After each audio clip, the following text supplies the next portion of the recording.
Hello दोस्तों, जय Hind, very good morning. कैसे हैं आप लोग? आई होप आप लोग अच्छे हैं। चलिए आज का करंट अफेयर्स स्टार्ट करते हैं। आज डेट क्या है?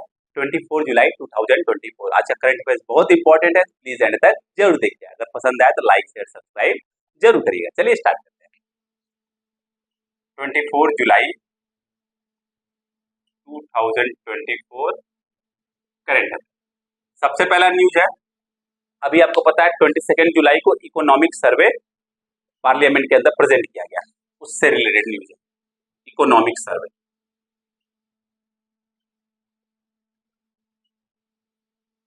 ये होता क्या है? ये जो कंट्री के अंदर पिछले फाइनेंशियल ईयर के अंदर कौन सा सेक्टर कैसा परफॉर्म किया, उन सभी के बारे में पूरी इंफॉर्मेशन है, डिटेल एनालिसिस, पूरा कॉम्प्रिहेंसिव डॉक्यूमेंट है उसके बारे में।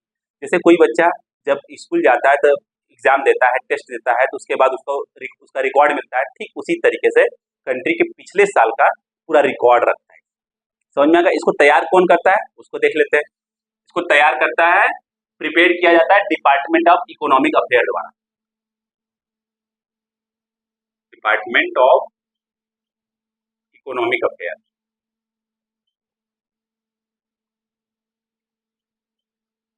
हर साल इसको प्रेजेंट किया जाता है, किसके द्वारा? फाइनेंस मिनिस्ट्री द्वारा प्रेजेंट किया जाता है, बजट से एक दिन पहले, फाइनेंस मिनिस्टर द्वारा।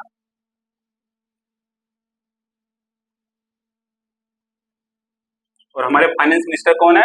निर्मला सीतारमण। और उसको जो टीम प्रिपेयर करती है उसको हेड कौन करता है? Chief economic adviser. Chief economic adviser वो है कौन अभी? वी अनंत नागेश्वरन। अनंत नागेश्वरन। ओके। और हर साल इसको प्रेजेंट किया जाता है बजट से एक दिन पहले। Got it? तो नोट डाउन कर लीजिए। एक समझ लीजिए क्या है, एक डॉक्यूमेंट है, एक बुक है जिसके अंदर 476 पेजेस है और बहुत सारे चैप्टर्स हैं। जैसे एजुकेशन का चैप्टर है, हेल्थ का चैप्टर है, जीडीपी का चैप्टर है और डिफेंस का चैप्टर है। उसी तरीके से सब कुछ इसके बारे में, इन्फ्लेशन के बारे में बताया गया, सब कुछ बारे में। ओके, समझ में आ गया? पक्का? तो नोट डाउन कर लीजिए, बहुत इंपॉर्टेंट है। मतलब एक तरीके से आप समझ सकते हैं कि एक बुक है, बुक के अंदर जो कंट्री के पिछले साल का पूरा रिकॉर्ड रखा गया है। और इसको कौन रिलीज करता है? फाइनेंस मिनिस्टर हर साल रिलीज करता है। सेकेंड है बजट से रिलेटेड। आपको पता है कल जो है 23 जुलाई को बजट रिलीज किया गया है। देखते हैं बजट। इसको संविधान के अंदर एनुअल फाइनेंशियल स्टेटमेंट के नाम से मेंशन है यार। Annual financial statement.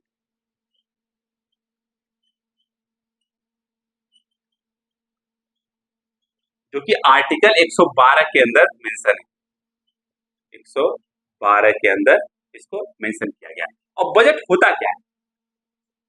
जैसे सरकार को कहां कहां से पैसा मिल रहा है, मतलब किस किस सेक्टर से पैसा सरकार कमा रही है उसके बारे में, और सरकार किस किस सेक्टर को कितना पैसा देने वाली है कंट्री में डेवलपमेंट के लिए अगले एक साल, जो अभी फाइनेंशियल ईयर चल रहा है 2024 से 2025 तक, मतलब 1 अप्रैल 2024 से लेकर 31 मार्च 2025 तक, उसके अंदर जितने भी डेवलपमेंट होंगे उसके लिए पैसा क्या सरकार क्या करेगी? पैसा एलोकेट करेगी। समझ में आ गया? ये होता है बजट, जो कि हर साल पार्लियामेंट के अंदर प्रेजेंट किया जाता है, परंतु 1 फरवरी को प्रेजेंट किया जाता है। परंतु अभी पता है आप लोगों को, लोकसभा के इलेक्शन था, उसके कारण जो है कंप्लीट बजट नहीं प्रेजेंट किया गया, केवल इंटरिम बजट प्रेजेंट किया गया। इंटरिम बजट जो होता है अगले 3-4 महीने के खर्चे के लिए बजट प्रेजेंट होता है। समझ में आ गया? और जो इकोनॉमिक सर्वे होता है बजट से एक दिन पहले प्रेजेंट किया जाता है, और दोनों जो है फाइनेंस मिनिस्टर द्वारा ही प्रेजेंट किया जाता है पार्लियामेंट के अंदर। इसको ध्यान रखिएगा। ओके, तो इसके अंदर कितना सरकार कमा रही है और कितना सरकार किस किस सेक्टर में खर्चा करेगी अगले फाइनेंशियल ईयर, उसके बारे में मेंशन होता है बजट के बारे में। Got it? इसमें किसको कितना मिल रहा है, जो मिडिल इनकम वाले हैं उनको कितना पैसा मिल रहा है, जो कॉर्पोरेट टैक्स है कितना कलेक्ट होगा, इनकम टैक्स कितना कलेक्ट होगा, कितना रिड्यूस होगा, इस सब के बारे में इंफॉर्मेशन होता है बजट के बारे में। तीसरा, first state in the country, first state in the country, in India कर सकते हो, India to launch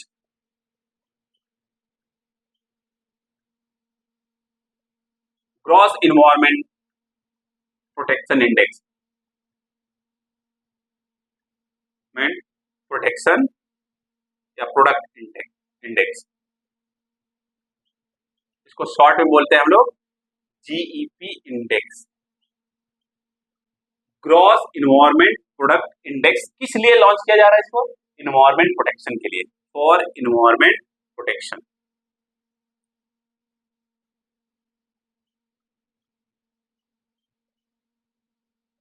कौन सा पहला स्टेट बना है? उत्तराखंड। उत्तराखंड स्टेट जो है पहला स्टेट बना है कंट्री के अंदर जो कि gross environment product index launch किया है। समझ में आ गया? किस आधार पर? 4 आधार है इसके, जल, जंगल, जमीन।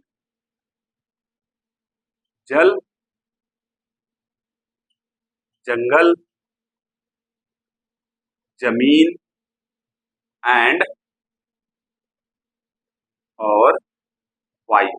इसके आधार पर हर साल जो है जीपी इंडेक्स जो है सरकार रिलीज करेगी जीडीपी के साथ। हर साल जीडीपी के साथ ही जीपी इंडेक्स रिलीज करेगी। जीडीपी करता क्या है? जीडीपी स्टेट के या कंट्री के इकोनॉमिक सिचुएशन के बारे में बताता है। ठीक उसी तरीके से जो ग्रॉस इकोनॉमिक प्रोडक्ट इंडेक्स होगा उस स्टेट के इन्वायरमेंट के बारे में बताएगा, तो उसके हिसाब से इंडेक्स रिलीज किया जाएगा और उस इंडेक्स के हिसाब से जो गवर्नमेंट है, उत्तराखंड गवर्नमेंट, वो क्या करेंगे? पॉलिसी बनाएंगे अपने स्टेट की। समझ में आ गया? जो कि बहुत ही इंपॉर्टेंट है पर्यावरण के लिए। और तो हर साल जीडीपी के साथ जीपी इंडेक्स भी रिलीज किया जाएगा। किसके द्वारा? उत्तराखंड द्वारा। उत्तराखंड पहला स्टेट बना कंट्री के अंदर जो कि gross environment product index launch किया। ध्यान दीजिएगा, ये हमारे एग्जाम के लिए बहुत इंपॉर्टेंट है। क्यों? क्योंकि यह इन्वायरमेंट से रिलेटेड है। तो नोट डाउन कर लीजिएगा, वीडियो को पॉज करके नोट डाउन कर लीजिएगा प्लीज।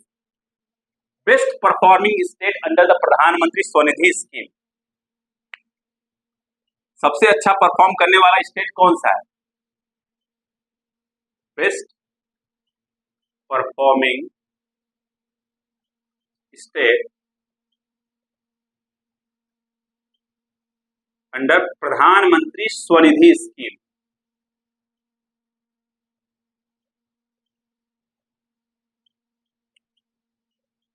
मध्य प्रदेश पहले पर है, दूसरे पे आसाम है।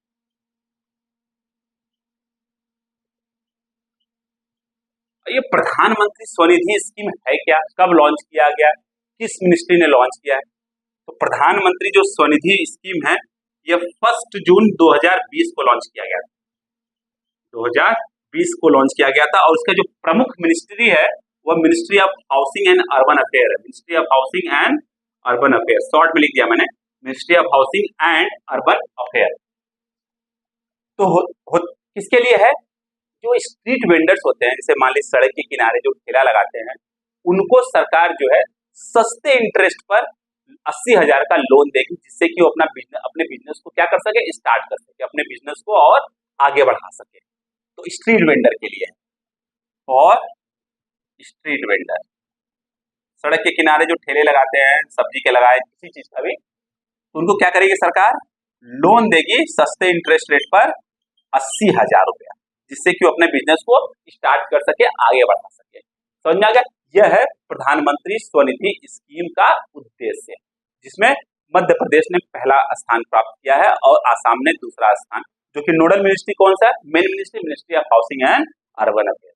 कब लॉन्च किया गया था? फर्स्ट, नोट डाउन कर लीजिएगा, 1 जून 2020 को। वीडियो को पॉज करके नोट डाउन कर लीजिएगा। और वीडियो को पॉज कर लीजिए जिससे कि आपका भी समय बर्बाद ना हो। नेक्स्ट है, अभी आपको पता है यूपीएससी के चेयरमैन ने अपने पोस्ट से रिजाइन कर दिया। 5 साल पहले उनका जो कार्यकाल है वो 2029 में खत्म होने वाला था, उससे 5 साल पहले ही अपने पोस्ट से रिजाइन कर दिए। जो यूपीएससी के चेयरमैन, उनका नाम क्या है देखते हैं। UPSC, union public service commission के चेयरमैन, उनका नाम डॉक्टर मनोज सोनी है, जो कि रिजाइन कर दिए अपने पोस्ट से। चेयरमैन अपने पोस्ट से क्या कर दिए, रिजाइन। अब यूपीएससी है क्या, ये इंडिपेंडेंट स्वतंत्र संवैधानिक बॉडी है, ध्यान दीजिए, इंडिपेंडेंट कॉन्स्टिट्यूशनल बॉडी है जो कि संविधान के अंदर पार्ट 14 के अंदर आर्टिकल 315 से लेकर आर्टिकल 323 तक मेंशन है। ये करता क्या है, जो देश के अंदर आईएएस, आईपीएस, आईआरएस, आईएफएस होते हैं उनका रिक्रूटमेंट करता है, उनकी भर्ती करता है, और जो सेंट्रल सर्विसेज होते हैं उनकी भी भर्ती करता है, मतलब उनके लिए एग्जाम कंडक्ट कराता है, उनके लिए इंटरव्यू कंडक्ट कराता है। समझ में आ गया, यह इंडिपेंडेंट कॉन्स्टिट्यूशनल बॉडी है।